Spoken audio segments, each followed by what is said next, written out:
When I was getting ready for Thought for the Week, I was reminded of a comment made by a friend of mine, Anne, who said whenever she hears me talking, that's in with Thoughts for the Week and the like, she likes to stay to the end to work out what the link is between the things that I'm talking about. Well, today I'm going to put that up front. 3 things.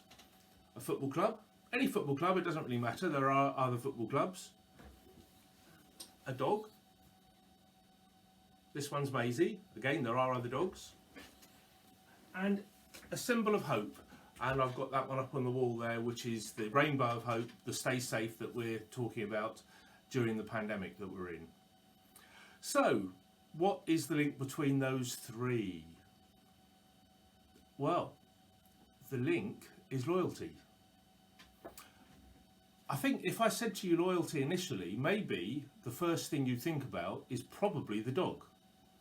Although lots of supporters are loyal to their football clubs, a dog is probably the first thing you think about with loyalty. There was a newspaper report in Brazil about when a homeless man had to go to hospital. He was collected by the ambulance and his dog followed the ambulance as it drove away. The dog ran and ran and ran through the busy streets. Finally, the crew realised that the dog would give up his life before being separated from his master, so they stopped and allowed him to get into the ambulance. Once at the hospital, the dog wouldn't leave his master's side. Then there's another story about a man called Rivera, I think, who had a golden retriever called Dorado. Rivera worked on the 71st floor of the World Trade Center, and Dorado used to lie underneath his desk. Rivera was blind. On the day that the hijacked planes hit the Twin Towers, Rivera knew that it was going to take him a long time to get out of the building. So he unclipped Dorado, ruffled his mane and ordered him to go. He said that the heat and the noise were terrifying. The dog started to run down the stairs amongst a crowd of people, but a few minutes later realised that Rivera wasn't with him, so he ran back up and nuzzled his legs. He'd come back up the staircase and together with another man helped his master down 70 flights of stairs, which took them nearly an hour, but shortly after they reached the ground, the building collapsed. Rivera declares that he owes his life to his dog Dorado.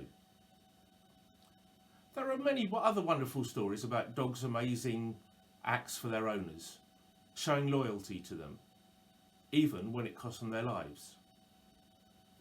As Christians, we have a master too, and his name is Jesus. I wonder how loyal we are to our master. I wonder if our loyalty will stand up when the heat's turned up. When people make fun of us for being Christian, or deliberately make our life difficult for being Christian, or even when members of our own family give us a hard time for being a Christian. Are we tempted to turn away from Jesus and say that we don't really know him? In our football kit, when we encounter a hostile foreign team, do we say that we don't belong to the club, or are we wearing the colours? Are we tempted to say to our friends that our faith is just not really too serious for us? Matthew 10 verse 32 to 33 says, "If you tell others that you belong to me, I will tell my Father in heaven that you are my followers.